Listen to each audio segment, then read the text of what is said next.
Friday, President Obama officially vetoed a bill that would allow 9/11 victims and their families to sue Saudi Arabia for possibly supporting the 9/11 terrorists.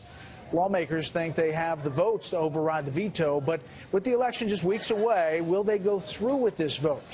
Here to help answer that question, we have our senior Capitol Hill producer, Chad Pergram. Good evening, Chad. So what do you think? What's going to happen and why now?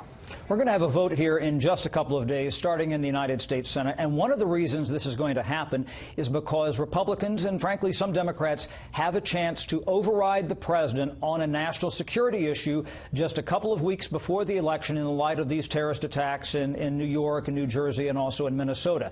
President Obama has never had a veto overridden, and that's probably going to happen sometime in the next week, week and a half. It's going to start in the United States Senate. It needs a two-thirds vote. And again, as I say, this is going to be bipartisan. Chuck Schumer, the Democratic senator from New York, he indicated that he was very upset, disappointed, in fact, of what the president had done, and said we're going to have a sound override here in the next, I'd say, 2 or 3 days. Yeah, and so then let's say it gets overridden in the Senate, it goes to the House, right? Right, absolutely. Paul Ryan, the Speaker of the House there, he is a little bit skeptical about this bill. He kind of tipped his hand the other day, indicating that he might not vote. It's customary that the Speaker of the House doesn't vote, maybe only a handful of times a year, but he has some reservations with this piece of legislation, even though he thinks it's going to go forward. Take a listen. I do have concerns about it because I worry about legal matters. I worry about trial lawyers trying to get rich off of this, and I do worry about the precedents. At the same time, these victims need to have their day in court.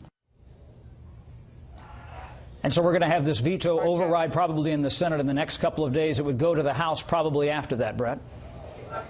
Okay, last thing, any last-minute efforts to avoid this or change this? Yeah, there were certainly movements by the Saudis to try to create a carve-out on this. You've had a couple of Democrats and Republicans on the House side who are involved in armed forces issues, concerned about that, writing letters that have been going out here. But I have to tell you, those talks have really gone nowhere. We think there's going to be a two-thirds vote in both the House and the Senate. And I should point out that there's a provision in the bill which would allow the president to ask for a court stay on this if necessary.